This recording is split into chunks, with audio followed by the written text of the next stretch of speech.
Hello friends, good morning. നമ്മുടെ Kerala TV സീരിയലിലേക്ക് എല്ലാവർക്കും സ്വാഗതം. അങ്ങനെ സച്ചി രേവതി അടുക്കളയിൽ ജോലി ചെയ്യാൻ കയറിയപ്പോഴത്തേക്ക് സമ്മതിച്ചില്ല. നീങ്ങ് വന്നേന്നും പറഞ്ഞ് സച്ചി വെച്ച കഞ്ഞി കുറച്ചെടുത്തുകൊണ്ട് വന്ന് രേവതിയെ കൊണ്ട് നിർബന്ധിച്ച് കുടിപ്പിക്കുക. അപ്പോൾ അച്ചാറൊക്കെ എടുത്തുകൊണ്ട് വന്ന് കൊടുത്ത് രേവതിയെ കൊണ്ട് കഴിപ്പിക്കുക. അപ്പോൾ രേവതി കഴിച്ചുകൊണ്ടിരുന്ന സമയത്ത് ചെറുതായിട്ടൊന്ന് വിക്കിപ്പോയി. തലയിലൊക്കെ തട്ടിക്കൊടുത്ത് സച്ചി അടുത്തിരുന്ന് രേവതിക്ക് വാരി കൊടുക്കുക കേട്ടോ. അങ്ങനെ രേവതിയും സച്ചിയും കൂടെ അവിടെ ഇരിക്കുന്നു. കഞ്ഞിയൊക്കെ കുടിച്ചു. അത് കഴിഞ്ഞ് പോയി കൈയൊക്കെ കഴുകി ഇനി പോയി ഡ്രസ്സ് മാറിയിട്ട് വാ, ഹോസ്പിറ്റലിൽ പോകാമെന്ന് പറഞ്ഞു സച്ചി. അപ്പോൾ അതൊന്നും വേണ്ട സച്ചേട്ടാ, കുറഞ്ഞെന്ന് പറയുമ്പോൾ പോയി ഡ്രസ്സ് മാറ്റിയിട്ട് വാ, ആശുപത്രി പോകണം, ചെല്ല് എന്ന് പറഞ്ഞ് സച്ചി നിർബന്ധിച്ച് രേവതിയെ കൊണ്ടുപോവുക. അങ്ങനെ അത് കഴിഞ്ഞപ്പോൾ പിന്നെ കാണിക്കുന്നത് നമ്മുടെ അച്ഛൻ അടുക്കളയിൽ കഞ്ഞി, അതായത് സച്ചി വെച്ച കഞ്ഞി എടുത്ത് കഴിക്കാനായിട്ട് തുടങ്ങും കേട്ടോ. അപ്പോഴത്തേക്കും ചന്ദ്രമതി ബെരിക്കിനെ പോലെ അങ്ങോട്ടും ഇങ്ങോട്ടും കിടന്ന് ഓടുവാണ്. ചെന്ന് അടുക്കളയിൽ ഇങ്ങനെ പാത്രം പതുങ്ങി നോക്കുവാണ്. ചന്ദ്രമതിക്ക് വിശന്നിട്ടാണെങ്കിൽ ഒരു രക്ഷയില്ല. അപ്പോഴേക്കും അച്ഛൻ കഞ്ഞിയായിട്ട് ഡൈനിങ് ടേബിളിലേക്ക് വന്നു. ആ കഞ്ഞി എടുത്ത് അദ്ദേഹം കുടിക്കാൻ നോക്കുക. അപ്പോൾ ചന്ദ്രയെ നടപ്പും മട്ടൊക്കെ കണ്ടപ്പോൾ കഞ്ഞി കുടിക്കുന്നുണ്ടോ ചന്ദ്രയെന്ന് ചോദിച്ചു. ആർക്ക് വേണം അവനുണ്ടാക്കിയ കഞ്ഞി എന്ന് പറഞ്ഞ് ചന്ദ്രമതി പറയുമ്പോൾ, രേവതി ഉണ്ടാക്കിയത് കഴിക്കാമെങ്കിൽ നിനക്ക് സച്ചി ഉണ്ടാക്കിയതും കഴിക്കാം, നല്ല വിശപ്പ് കാണുമല്ലോ, വേണമെങ്കിൽ കഴിക്കാൻ പറഞ്ഞു അച്ഛൻ. അപ്പോൾ എനിക്ക് വേണ്ട എന്ന് ചന്ദ്ര. ആരോടാ ചന്ദ്ര നിൻ്റെ ഈ വാശി? നീ എന്തേ കാണിക്കുന്നത്? എനിക്ക് ആരോടും വാശിയില്ല. ഞാനിന്ന് പട്ടിണി കിടക്കാൻ പോവുക. അതിനുവേണ്ടിയാണല്ലോ നിങ്ങളുടെ മരുമോളൊന്നും ഉണ്ടാക്കാതെ പോയതെന്ന് പറയുമ്പോൾ എനിക്കൊരു അവാർഡ് തരണം. എന്തിനാണ് അവാർഡ് എന്ന് ചന്ദ്ര. നിന്റെ കൂടെ ഇത്രയും കാലം ജീവിച്ചതിന്, അല്ലാണ്ട് എന്തിനാണെന്ന് രവിയേട്ടൻ ചോദിക്കുക. അത്ഭുതം തന്നെ രവീന്ദ്ര, അത്ഭുതം. നിനക്കിതെങ്ങനെ സാധിച്ചോടാ എന്ന് പറയുമ്പോൾ, രവിയേട്ടാ വേണ്ട, രേവതി വന്നു കയറി അന്ന് തൊട്ട് തുടങ്ങിയതാ അവളുടെ ഭാഗം ചേർന്ന് എന്നെ കളിയാക്കുന്ന ഈ അസുഖമെന്ന് ചന്ദ്രമതി പറയുമ്പം, അവിടെയും ഇപ്പം രേവതിക്കായി കുറ്റം. അല്ല, നിനക്ക് രേവതിയെ കുറ്റപ്പെടുത്തത് ഉറക്കം വരത്തില്ലേ ചന്ദ്രയെന്ന് ചോദിച്ചപ്പം, വരത്തില്ല, അവൾ വന്ന് കയറിയതോടെ എൻ്റെ ഉറക്കം പോയതാണെന്ന് ചന്ദ്രമതി രവിയേട്ടനോട് പറയണു. അവൾക്ക് പനിയൊന്നുമില്ല, ഹോസ്പിറ്റലിലേക്കാണെന്നും പറഞ്ഞ് കറങ്ങാൻ പോയതാ രണ്ടും. അവളിങ്ങ് വരട്ടെ എന്നും പറഞ്ഞ് ചന്ദ്ര നിൽക്കുക. എന്നെ പട്ടിണിക്കിട്ട് അവൾക്ക് വെച്ചിട്ടുണ്ട് ഞാനെന്നും പറഞ്ഞിങ്ങനെ ആളായി കാണിക്കുമ്പോഴേക്കും എന്നും പറഞ്ഞൊരു മൂളി രവിയേട്ടൻ അവിടെ നിന്ന് കഞ്ഞി കുടിക്കുക. പക്ഷേ ചന്ദ്രയ്ക്കാണെങ്കിൽ കഞ്ഞി കുടിക്കണമെന്നുണ്ട്, കുടിക്കാനും മനസ്സ് വരുന്നില്ല. എന്തേലും ആട്ടെ എന്ന് പറഞ്ഞുകൊണ്ട് അടുക്കളയിലേക്ക് പോവുക. അപ്പോൾ രവിയേട്ടൻ ചോദിച്ചു, കഞ്ഞി കട്ട് കുടിക്കാനായിരിക്കും അടുക്കളയിലേക്ക് പോകുന്നതല്ലേ എന്ന്. ചന്ദ്രമതിക്ക് അതൊരു നാടക്കേട്. എനിക്കും രേവതിക്കും വേണ്ടി മാത്രമാണ് അവൻ കഞ്ഞി ഉണ്ടാക്കിയതെന്നാ തോന്നണത്. കുറച്ചേ ഉണ്ടാക്കിയിട്ടുള്ളൂ, ഞാനെന്തായാലും ഇച്ചിരി എടുത്തിട്ടുള്ളൂ, ബാക്കി അവിടെ ഇരിപ്പുണ്ട്, എടുത്ത് കഴിച്ചോളാൻ പറഞ്ഞു. ചന്ദ്രയ്ക്കാകെ നാണക്കേട്, ഇങ്ങനെ ചമ്മി വേളറി ഇങ്ങനെ നിൽക്കുക. അപ്പം ചമ്മലിൻ്റെ ഒന്നും ആവശ്യമില്ല, പോയെടുത്ത് കഴിക്കുക ചന്ദ്ര, നീ കഴിച്ചോ ചന്ദ്ര, ചെല്ലെന്നും പറഞ്ഞ് രവിയേട്ടൻ ചന്ദ്രമതി അങ്ങോട്ടേക്ക് പറഞ്ഞു വിടുന്നേ.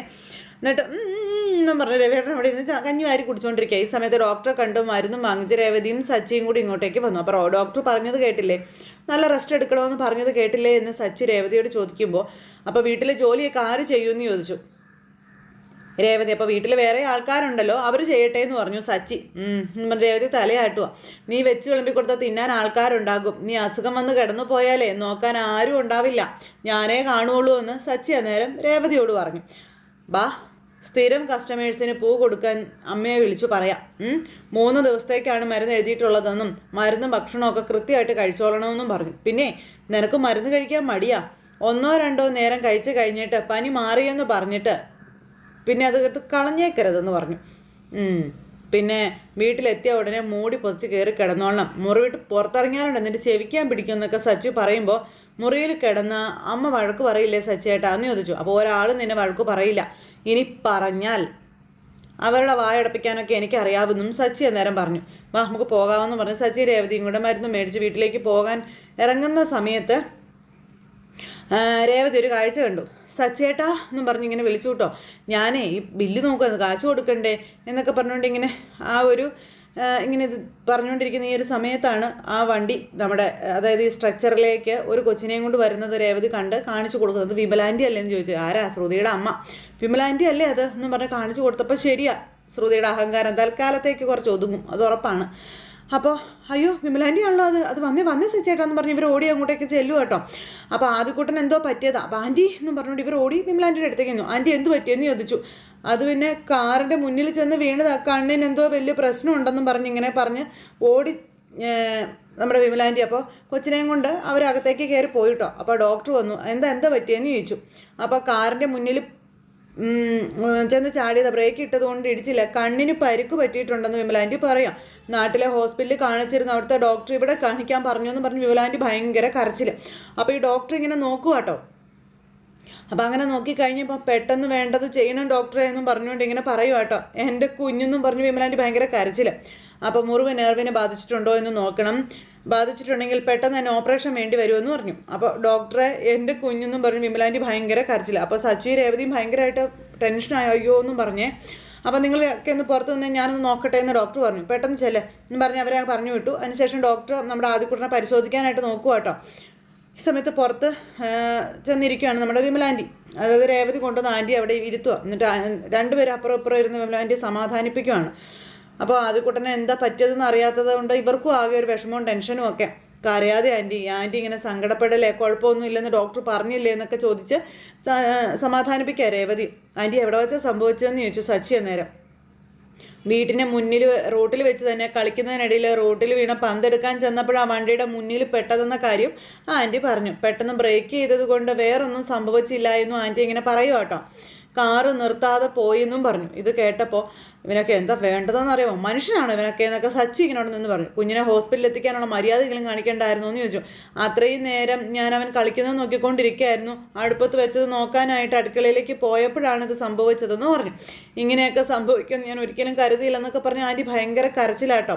അങ്ങനെ എണ്ണിപ്പറക്കി പറഞ്ഞ് കരയാം. അപ്പോൾ ആൻറ്റി വിഷമിക്കല്ലേ, വേറെ ഒന്നും അവന് പറ്റിയില്ലല്ലോ. ആൻറ്റി ഇങ്ങനെ കരയാതെ, അവനൊരു കുഴപ്പവും വരില്ല, ഇത് നല്ല ഹോസ്പിറ്റലാണ്, നല്ല ഡോക്ടറും ആണെന്നും പേടിക്കാനൊന്നും ഇല്ല എന്നൊക്കെ ഇങ്ങനെ പറഞ്ഞു. അപ്പോൾ അത് കേട്ടപ്പോൾ ആൻറ്റി ധൈര്യമായിട്ടിരിക്കുക, ആരും ഇല്ല എന്നുള്ള തോന്നലൊന്നും വേണ്ട കേട്ടോ, ഞങ്ങളുണ്ട് നിങ്ങൾക്കെന്ന് സച്ചി ഇങ്ങനെ വിമലാൻ്റിയോട് പറയുവാണ്. കുഞ്ഞിനെ ഡിസ്ചാർജ് ചെയ്യുന്നത് വരെ ഞങ്ങൾ നിങ്ങളുടെ കൂടെ ഇവിടെ തന്നെ കാണുമെന്നും പറഞ്ഞു. അപ്പോഴേക്കും വിമലാൻ്റി ഇങ്ങനെ കരഞ്ഞുകൊണ്ടിരിക്കുക. രേവതി ദേ ഞാനിവിടെ ഉണ്ടല്ലോ, നീ വീട്ടിലേക്ക് പോയിക്കോളാൻ പറഞ്ഞു, ചെന്ന് മെഡിസിൻ കഴിച്ച് റെസ്റ്റ് എടുക്കാൻ പറഞ്ഞു, ഞാൻ നിന്നെ ഒരു ഓട്ടോയിൽ കയറ്റി വിടാമെന്ന് പറഞ്ഞു. അതൊന്നും വേണ്ട സച്ചേട്ടാ, ഞാനും പോകുന്നില്ല എന്ന് രേവതി അന്നേരം പറഞ്ഞു. നീ പോകുന്നില്ലെങ്കിൽ പോകണ്ട, ആൻറ്റിയുടെ അടുത്ത് ഇരിക്കാൻ പറഞ്ഞു, ഞാൻ വെള്ളം വാങ്ങിച്ചുകൊണ്ട് വരാം, ഗുളിക കഴിക്കേണ്ടതെന്ന് പറഞ്ഞ് സച്ചി വെള്ളം വാങ്ങിക്കാൻ അങ്ങോട്ടേക്ക് പോയി. അപ്പോൾ ഈ സമയത്ത് വിമലാൻ്റി അവിടെ നിന്ന് ചിന്തിക്കുക, കൊച്ചിന് ഇങ്ങനെ ഒരു ആപത്ത് സംഭവിച്ചത് അവൾ ശ്രുതിയോട് പറയണമല്ലോ, പറഞ്ഞില്ലെങ്കിൽ ഇനി നാളെ അത് അവൾ അറിഞ്ഞു കഴിഞ്ഞാൽ അവൾ വെറുതെ പ്രശ്നം ഉണ്ടാക്കുമെന്ന്. അങ്ങനെ മനസ്സുകൊണ്ട് ആ അമ്മ ചെകുത്താനും കടലിനും നടുവിൽ നിൽക്കുകയാണ്. ഇവിടെ രേവതി ഉള്ളതുകൊണ്ട് മോളെ വിളിക്കാനും പറ്റത്തില്ലല്ലോ. ഈ സമയത്ത് പിന്നെ കാണിക്കുന്നത് സുധിയാട്ടോ. സുധി ഇങ്ങനെ കടയിലൂടെ ഇങ്ങനെ പറന്ന് നടക്കും. അപ്പോൾ അവിടുത്തെ സ്റ്റാഫിനോട് ഇവിടെ വരുന്ന കസ്റ്റമേഴ്സ് എവിടെ നിന്നെങ്കിലും വാങ്ങിയിട്ടേ പോകാവുള്ളൂ, അവരെ പറഞ്ഞ് നന്നായിട്ട് കൺവിൻസ് ചെയ്യിക്കണം, പ്രോഡക്റ്റ് വാങ്ങിപ്പിക്കണം, സ്റ്റോക്കിൻ്റെ ഡീറ്റെയിൽസൊക്കെ അതിൻ്റെ കൂടെ നടന്നോട്ടെ എന്നൊക്കെ പറഞ്ഞു. സെയിൽസാണ് മുഖ്യം എന്നൊക്കെ പറഞ്ഞുകൊണ്ട് സ്റ്റാഫിനെ ഭയങ്കര ഇതായി പറഞ്ഞ് നമ്മുടെ ശ്രുതി ഇതാക്കുക. അങ്ങനെ ഇരിക്കുന്ന സമയത്താണ് നമ്മുടെ ശ്രുതിയുടെ ഫോൺ അവിടെ ഇരിക്കുന്നതും അതിലേക്ക് ഒരു കോള് വരുന്നതും. ശ്രുതിയാണ് ചെന്ന് ഫോൺ എടുക്കുന്നത്. ശ്രുതി ദേ നിനക്ക് ഫോൺ. അപ്പോൾ ആരാ വിളിക്കുന്നതെന്ന് ചോദിച്ചു. അത് പേരൊന്നുമില്ല, ഒരു എം എന്നാണ് കാണിക്കുന്നതെന്ന് പറയുമ്പം എമ്മോ അല്ല ആരായി എമ്മ എന്ന് ചോദിച്ചു കേട്ടോ. പെട്ടെന്ന് നമ്മുടെ ശ്രുതി ഓടി വന്ന് ഫോൺ അങ്ങ് വാങ്ങിച്ചു. ഇതെൻ്റെ ഒരു ക്ലൈൻറ്റ് മഞ്ജു എന്നും പറഞ്ഞുകൊണ്ട് ഇങ്ങനെ എടുത്ത് സംസാരിക്കാമെന്ന് പറഞ്ഞുകൊണ്ട് പറഞ്ഞു വിട്ടു ശ്രുതി. സെയിൽസ്മാൻ എന്താടോ ഇത് എന്നും പറഞ്ഞുകൊണ്ട് അടുത്ത ആളെ പേടിപ്പിക്കാനായിട്ട് ശ്രുതി അങ്ങോട്ടേക്ക് ചെല്ലുക. ആ സമയത്ത് ശ്രുതി അവിടെ ഫോൺ എടുത്തു. അമ്മേ ഞാൻ നിങ്ങളോട് എത്ര തവണ പറഞ്ഞിട്ടുണ്ട് എന്നെ വിളിക്കരുത്, ഞാൻ അങ്ങോട്ട് വിളിക്കാവുന്ന ഞാനിവിടെ ഷോറൂമിലാണ് ഉള്ളതെന്നൊക്കെ പറഞ്ഞു. ഇവിടെ സുധിയുണ്ട് അമ്മയ്ക്ക് എന്താ പറഞ്ഞാൽ മനസ്സിലാവാത്തതെന്ന് ചോദിക്കുമ്പോൾ അന്നേരം കല്യാണി മോളെ ആദ്യം ഇപ്പോൾ ഇവിടെ ഹോസ്പിറ്റലിലാണ് ഉള്ളതെന്ന് പറഞ്ഞു. അമ്മേ എന്തു പറ്റി അവന്, എന്താ അമ്മയെന്ന് ചോദിച്ചു. ഭയങ്കര ടെൻഷൻ, ഒരു കാറിൻ്റെ മുന്നിൽ പെട്ടതാണെന്ന് പറഞ്ഞു. അപ്പോഴത്തേക്ക് ശ്രുതി ഞെട്ടിയിട്ടോ. വീടിന് മുന്നിൽ അവൻ കളിച്ചുകൊണ്ടിരിക്കുമ്പോൾ റോഡിൽ വീണ പന്തെടുക്കാനായിട്ട് അവൻ പോയതാ, വണ്ടിയുടെ മുന്നിൽ പെട്ടുപോയി എന്നിങ്ങനെ പറഞ്ഞു.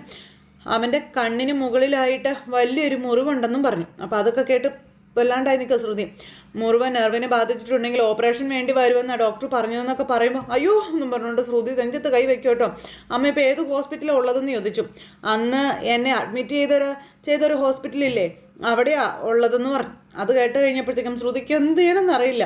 നാട്ടിലെ ഹോസ്പിറ്റലിൽ കാണിച്ചപ്പോൾ ഇവിടെ കാണിക്കണമെന്ന് പറഞ്ഞെന്ന കാര്യവും അമ്മ പറയുക കേട്ടോ.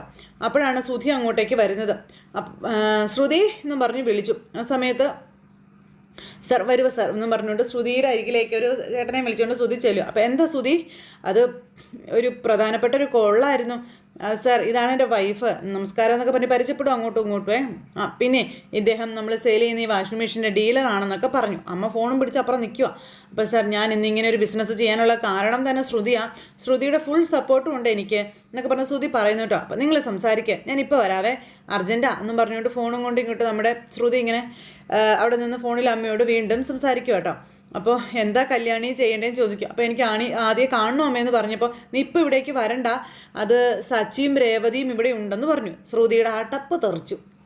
അല്ല അവരെന്താ അവിടെ, അവർക്കെന്താ പറ്റിയേ? അമ്മ രേവതി അങ്ങനെ വിളിച്ചതാണോ എന്ന് ചോദിക്കുമ്പോൾ ഇല്ല, അത് പിന്നെ അവൾക്ക് സുഖമില്ലാത്തത് കൊണ്ട് ഡോക്ടറെ കാണാൻ വേണ്ടി വന്നതാണെന്ന് അമ്മ പറയാം മോളോട്. അവർ ഇവിടെ നിന്ന് ഇറങ്ങാൻ തുടങ്ങുമ്പോഴാണ് അവർ ഞങ്ങളെ കണ്ടതെന്ന് പറഞ്ഞു. ഷോ എൻ്റെ ദൈവമേ എന്ന് പറഞ്ഞ് നിൽക്കുക ശ്രുതി.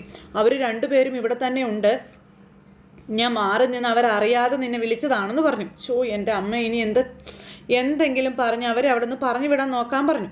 എനിക്ക് എന്തായാലും ആദ്യമേ കാണണമെന്നും ശ്രുതി പറയാം. ഞാൻ എങ്ങനെയെങ്കിലും ഹോസ്പിറ്റലിൽ വരും എന്നൊക്കെ പറയുമ്പോൾ അവർ പോകുമെന്ന് എനിക്ക് തോന്നുന്നില്ല മോളെ, എന്നാലും ഞാൻ ശ്രമിച്ചു നോക്കാമെന്ന് പറഞ്ഞു. അമ്മ ഫോൺ അങ്ങ് കട്ട് ചെയ്തു. ശ്രുതിയാണെന്നുണ്ടെങ്കിൽ അവിടെ നെട്ടോട്ട് ഓടിക്കൊണ്ടിരിക്കുക.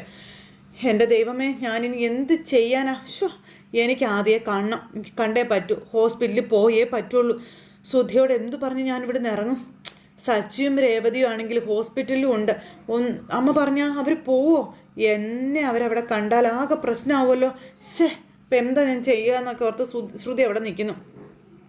ഈ സമയത്ത് ശ്രുതിയും ആ ഡീലറുമായിട്ട് അവിടെ സംസാരിച്ചുകൊണ്ടിരിക്കാം. അപ്പോൾ പലതവണയായിട്ട് ഞങ്ങളുടെ കമ്പനിക്ക് എന്തെങ്കിലും ഓഫറൊക്കെ തരണം സാർ, അപ്പം കമ്പനിയായിട്ട് സംസാരിച്ച് വേണ്ടത് ചെയ്യാമെന്നൊക്കെ പറഞ്ഞ് ശ്രുതി അയാളുമായിട്ട് സംസാരിക്കാം. എന്നാൽ പിന്നെ ഓക്കെ ഞാൻ ഇറങ്ങട്ടെ എന്നൊക്കെ പറഞ്ഞു. അങ്ങനെ അവരങ്ങ് പോയി കഴിഞ്ഞപ്പോഴത്തേക്കും ശ്രുതി അവിടെ ഇരിക്കുന്ന മാനേജറോട് എന്തൊക്കെയോ പറയാനായിട്ട് അങ്ങ് ചെയ്യുന്നു. ഈ സമയത്ത് ശ്രുതി അങ്ങോട്ടേക്ക് വന്നു. ശ്രുതി എന്നും പറഞ്ഞ് വിളിച്ച്, എന്താ ശ്രുതി? അതെ, ഇവിടെ വരുന്ന കസ്റ്റമേഴ്സിനെ മാത്രം വിശ്വസിച്ച് ബിസിനസ് മുന്നോട്ട് കൊണ്ടുപോകാനൊന്നും പറ്റില്ല എന്നും വലിയ വലിയ കമ്പനീസ്, ഹോട്ടൽസ്, ഹോസ്പിറ്റൽസ് എന്നിവിടങ്ങളിൽ നിന്നൊക്കെ ഓർഡേഴ്സും കാര്യങ്ങളൊക്കെ എടുക്കണമെന്ന് പറഞ്ഞു. എങ്ങനെ? അങ്ങനെ പെട്ടെന്ന് ചെന്നാലൊന്നും ഒരു ഓർഡറൊന്നും കിട്ടത്തില്ല. ആദ്യം അവർക്ക് നമ്മൾ എന്തെങ്കിലും കോംപ്ലിമെൻറ്റ് കൊടുക്കണമെന്ന് പറഞ്ഞു. അത് പിന്നെ അധികം വിലയില്ലാത്ത കെറ്റിൽ പോലെയുള്ള സാധനങ്ങൾ കൊടുത്താൽ മതി പറഞ്ഞു. അപ്പോൾ കെറ്റിലൊക്കെ ആകുമ്പോൾ ഒരു സ്ഥാപനത്തിൽ ഒരു 10-15 എണ്ണോ ഒക്കെ കൊടുത്താൽ മതിയാകും. ഇങ്ങനെ ചെയ്താൽ അവർക്ക് ആവശ്യമുള്ള വലിയ പ്രൊഡക്ട്സ് അവർ നമ്മുടെ ഷോറൂമിൽ നിന്ന് വന്ന് വാങ്ങിക്കുമെന്ന് ശ്രുതി പറഞ്ഞു കൊടുക്കുക. ഇതൊരു ബിസിനസ് ട്രിക്കാണെന്നൊക്കെ പറയുമ്പോൾ അതെ അതെ അതെ അതെ എന്നൊക്കെ പറഞ്ഞ് ശ്രുതി ഇങ്ങനെ നിൽക്കാം. അത് കൊള്ളാം എന്നും പറഞ്ഞു.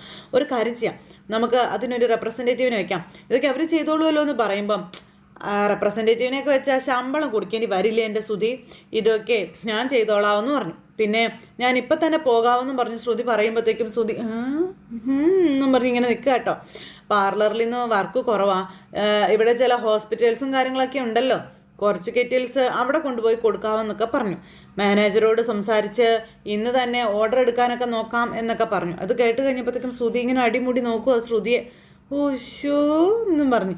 എന്താ ശ്രുതി എന്നെ ഇങ്ങനെ നോക്കുന്നതെന്ന് ചോദിക്കുമ്പോൾ, അല്ല നിന്നെ ഞാൻ സമ്മതിച്ചിരിക്കുന്നു, എൻ്റെ തലയിലുള്ളതിനേക്കാളും കൂടുതൽ ഐഡിയാസ് നിൻ്റെ തലയിലുണ്ട് എന്ന് ശ്രുതി.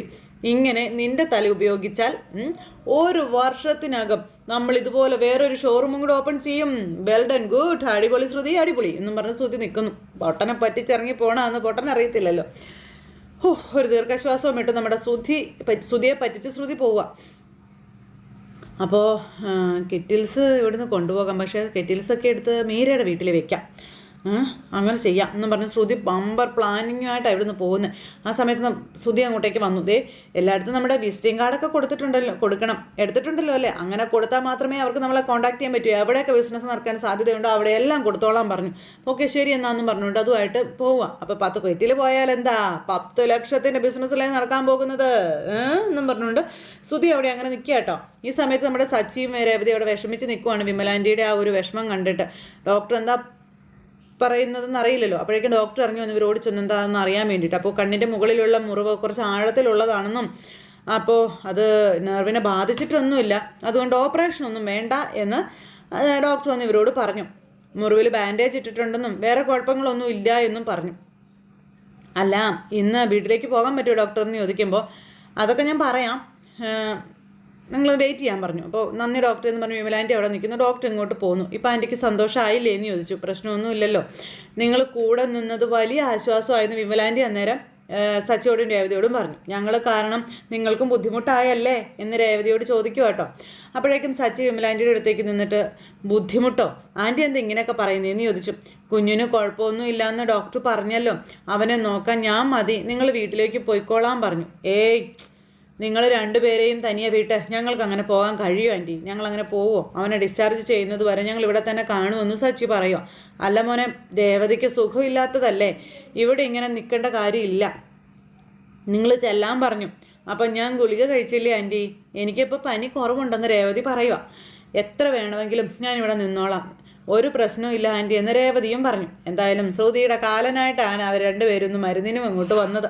സച്ചേട്ടൻ ഇങ്ങ് വന്നിയെന്നും പറഞ്ഞ് രേവതി വിളിച്ചു മാറ്റി നിർത്തപ്പോൾ സച്ചേട്ടൻ പോയിട്ട് ഇന്ന് ചെയ്യാച്ചി എന്നൊക്കെ പറഞ്ഞു രേവതി സച്ചിങ്ങളും അങ്ങ് പോയി. വിമലാൻ്റെ ആകെ ധർമ്മസങ്കടത്തിൽ അവിടെ നിൽക്കുക. ഈ സമയം കൊണ്ട് പറന്നു വന്നിരിക്കുകയാണ് നമ്മുടെ ശ്രുതി അങ്ങനെ പറന്നു വരുമ്പോൾ രേവതിയും സച്ചിയും വിമലാൻ്റെയും കൂടെ അവിടെ ഇരിക്കുക കേട്ടോ. ആ സമയത്ത് ഒരു നേഴ്സ് അങ്ങോട്ടേക്ക് ഇറങ്ങി ഒന്ന് ഓടി ചെന്നു. സിസ്റ്റർ എന്നും പറഞ്ഞു ചെന്നപ്പം നിങ്ങൾ ആദ്യയുടെ കൂടെ ഉള്ളവരല്ലേന്ന് ചോദിച്ചു. അതെ, നിങ്ങൾ ഡോക്ടറോട് സംസാരിച്ചല്ലോ അല്ലേ? സംസാരിച്ചു. കുട്ടി ഇപ്പോൾ ഒബ്സർവേഷനിലാണെന്ന് ആ നേഴ്സ് പറയുവാണ്. കൂടെ ഒരാൾ നിൽക്കണം എന്നും പറഞ്ഞു. അപ്പം ഞാൻ നിന്നോളാമെന്ന് പറയുമ്പം ഞങ്ങൾ കുഞ്ഞിനെ ഒന്ന് കണ്ടോട്ടെ സിസ്റ്റർ എന്ന് ചോദിച്ചു രേവതി. കണ്ടോളാൻ പറഞ്ഞു.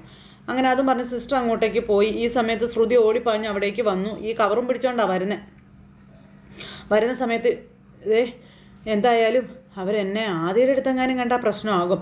രേവതിക്ക് സുഖമില്ലാത്തതല്ലേ, ചിലപ്പോൾ അവർ പോയി കാണും എന്നൊക്കെ ഇങ്ങനെ ശ്രുതി ചിന്തിച്ചുകൊണ്ട് അവിടെ നിൽക്കുന്നിടത്ത് ഇന്നത്തെ കഥ അവസാനിച്ചു. അപ്പോൾ എല്ലാവരും കാത്തിരുന്ന് കാണുന്ന എല്ലാവർക്കും നല്ലൊരു ദിവസം ആശംസിക്കാം കേട്ടോ. വീണ്ടും കാണുന്നത് വരെ എല്ലാവർക്കും ടാറ്റാ.